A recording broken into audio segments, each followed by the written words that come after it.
sustain and intensify the mightiest military offensive in the history of man required uninterrupted supply of ammunition and continuous delivery of the engines of war.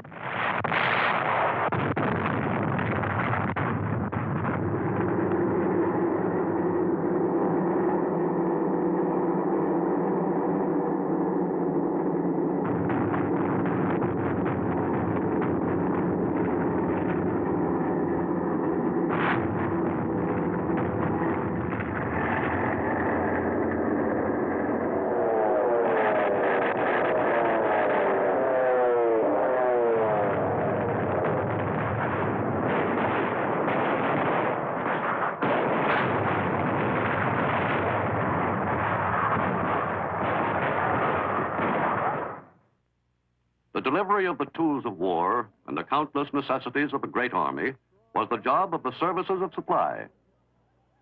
Whatever the obstacles, their work had to be done with speed and certainty.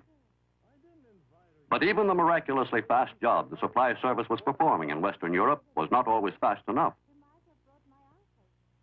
We were weeks ahead of schedule, but in the important particular of supply capacity, we were badly behind.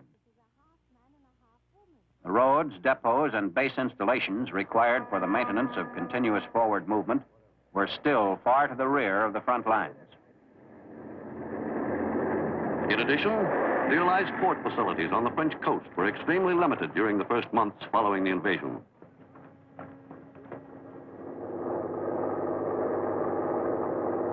Our logistic formations had been confined in a very restricted area during the entire Battle of the Beachhead. The repair of Cherbourg had presented many difficulties. We began using the port in July, but it did not reach volume production until the middle of August.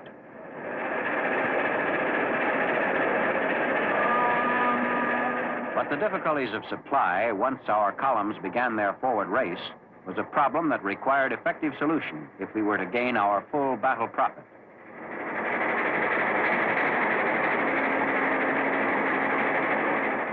To facilitate the unloading of supplies on the invasion beaches, the Allies had constructed two complete artificial harbors. The one in the American sector had been demolished by the hurricane 2 weeks after D-Day. The British artificial harbor survived and proved of inestimable value in the transfer ashore of the supplies so vital to Allied success in the Battle of Europe. But these ports were not nearly sufficient for Allied needs.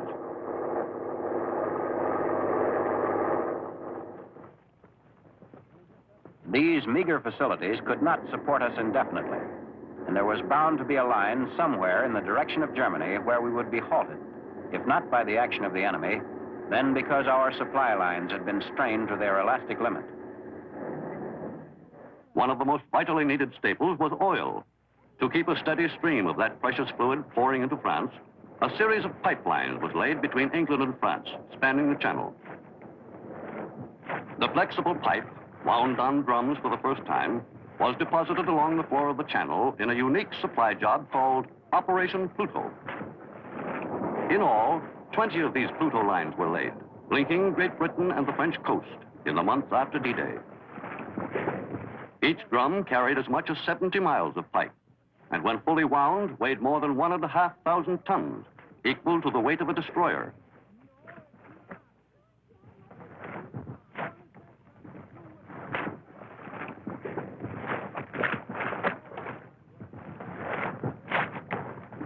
From August 12, 1944, less than 10 weeks after the Normandy beaches were invaded by the Allies, until VE Day, more than 120 million gallons of gasoline flowed through the Pluto lines from Great Britain to the Allies on the continent. When these pipes were first laid in the channel, the destination of the gasoline was the coastal area of France, where it was pumped into storage tanks in the rear of the Allied position.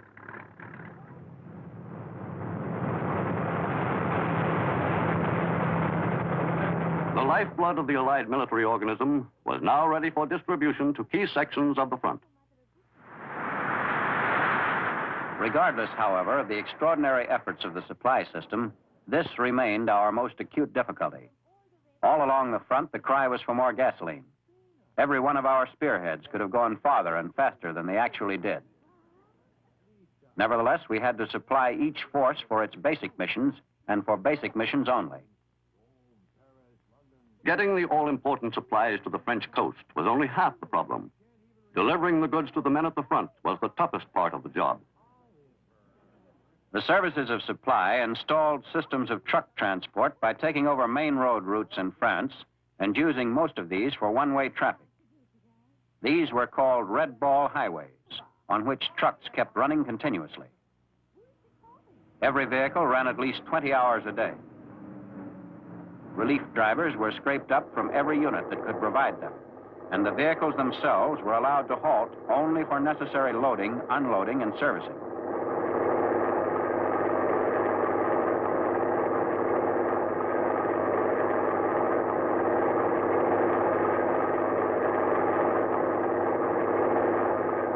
The Red Ball Express began its operation on August 25, 1944, under the Motor Transport Brigade of the Transportation Corps.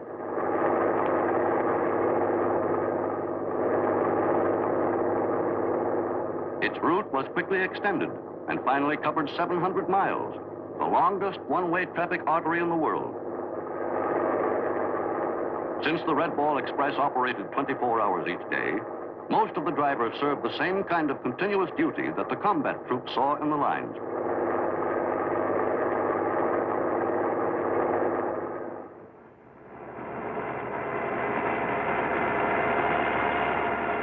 During the autumn, the heavy rains crippled many trucks, whose transmissions became badly worn by excessive use of the low gear and the four-wheel drive.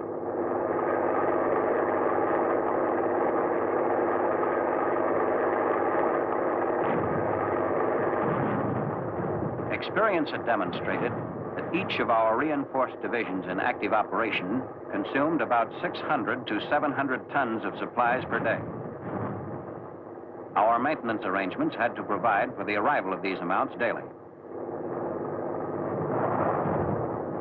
In addition, we had to build up the reserves in troops, ammunition, and supplies that would enable us, within a reasonable time, to initiate deep offensives with the certainty that these could be sustained through an extended period of decisive action. One of the most important items of supply hauled by the Red Ball Express during the crucial autumn months of 1944 was food. With our supply lines lengthening and the enemy offering strong resistance, the delivery of rations on schedule at the front was a matter of the greatest concern to commanders. Our whole offensive depended on the maintenance of that delivery.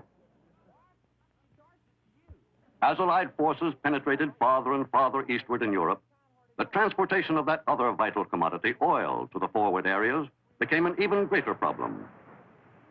The system of pipelines was quickly extended to keep pace with the Allied advance.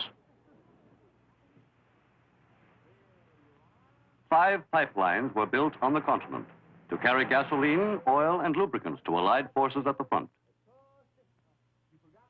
The largest of these was some 1,500 miles long. Altogether, the network of 5 lines totaled more than 3,000 miles. The thoroughness of the destruction of key transport arteries, both by Allied bombings and German demolitions, greatly complicated the monumental job of the services of supply.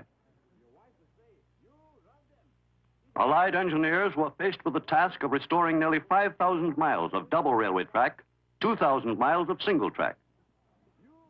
The progress in the salvaging of Western Europe's railroads for Allied use was carefully noted by Generals Eisenhower and Bradley. The reconstruction of bridges, which, as major targets, had either been knocked out by the Allies or blown up by the retreating Nazis, was one of the most demanding jobs which fell to the overworked Army engineers.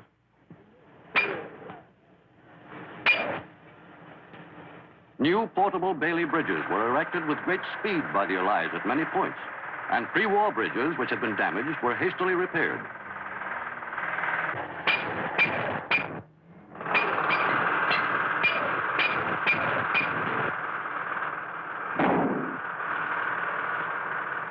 As the Army engineers rushed repairs on bridges, a major supply problem was lessened. To reduce dependence on roads, we brought in quantities of railway rolling stock to replace that destroyed earlier in the war. To do this expeditiously, railway engineers developed a simple scheme. They merely laid railway tracks in the bottom of LSTs and simply rolled the cars out of the ships. Locomotives presented a more difficult problem, but they too were unloaded quickly, transferred without delay to the rails and ready to go into action.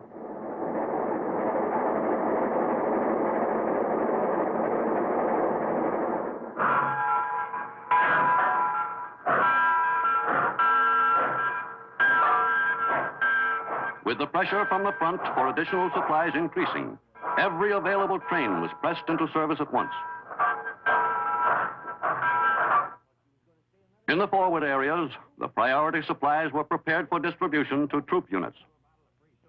In the 6 months following D-Day, railroad development proceeded according to plan. Each train was loaded to capacity on its way to the front. Within 2 months after the Normandy landings, hundreds of trips had been made by American trains, and more than 30,000 tons of freight had been transported to the front. The freight cars, which had carried their precious cargo of supplies to the forward areas, soon came to be used on their return runs for the transportation of wounded back to the beaches. A tremendous strain was placed upon our supply lines. Distance alone would have been enough to stop our spearheads had we been dependent solely upon surface transport, efficient as it was. Distant and fast-moving columns were almost solely dependent upon air supply, and we kept transport planes constantly working in our supply system. They became known as flying boxcars and were never more essential than in this stage of the war. Principal key to the solution of our supply problem was a major port still in German hands, the Belgian city of Antwerp. Within 4 days, elements of the British Second Army had driven close to 200 miles in a spectacular advance which took them into the prized city. Possession of this port, if usable, would solve our logistic problems for the entire northern half of our front. Not only was Antwerp the greatest port in Europe, but its location well forward toward the borders of Germany would reduce our rail and truck haulage to the point where supply should no longer be a limiting factor in the prosecution of the campaign, at least in the northern sectors.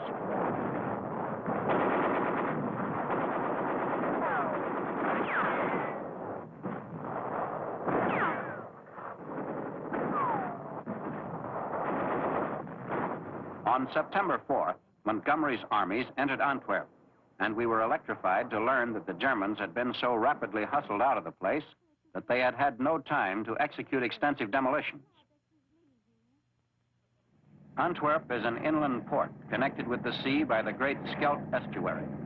The German defenses covering these approaches were still intact, and before we could make use of the port, we had the job of clearing out those defenses. Capture of the approaches to Antwerp was a difficult operation. The Scheldt estuary was heavily mined, and the German forces on Walcheren Island and South Beveland Island completely dominated the water routes leading to the city.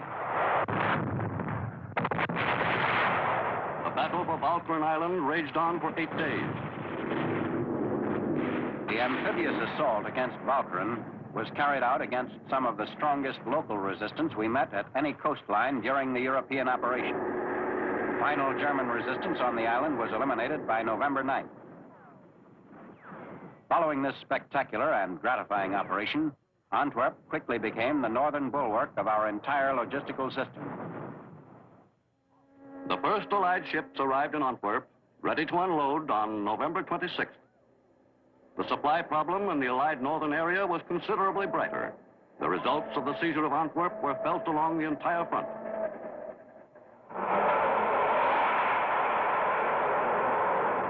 The Germans began launching the frequently erratic V-2s against the city in mid-October.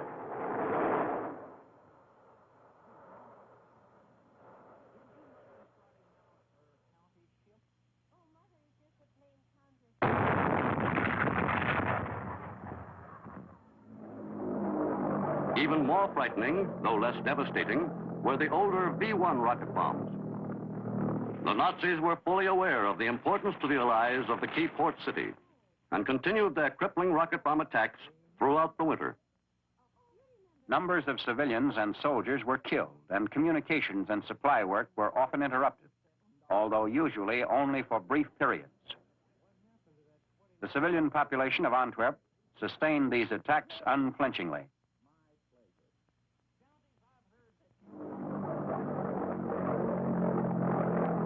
The V-1s were often intercepted and exploded before they had a chance to land. Their shrill scream acted as a warning signal for Allied forward spotters outside Antwerp.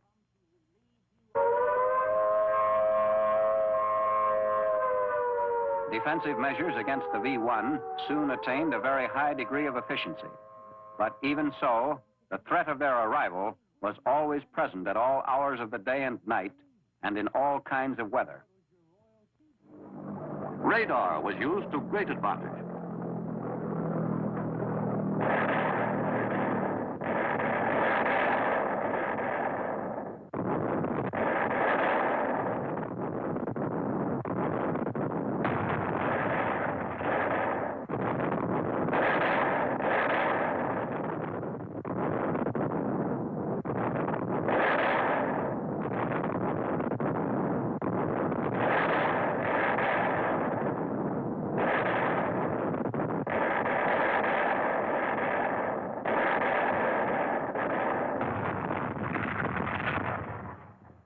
The harbor at Antwerp was the chief objective of the Nazis' rocket bomb assaults. Damage to the harbor facilities was considerable. But Europe's greatest port was soon operating at capacity levels in support of British and American armies at Germany's frontier. The Allies planned to strengthen their forces at the front in preparation for the final great campaign to force the Nazis into unconditional surrender. Supplies arriving at Allied ports were unloaded and speeded on their way with not the slightest delay.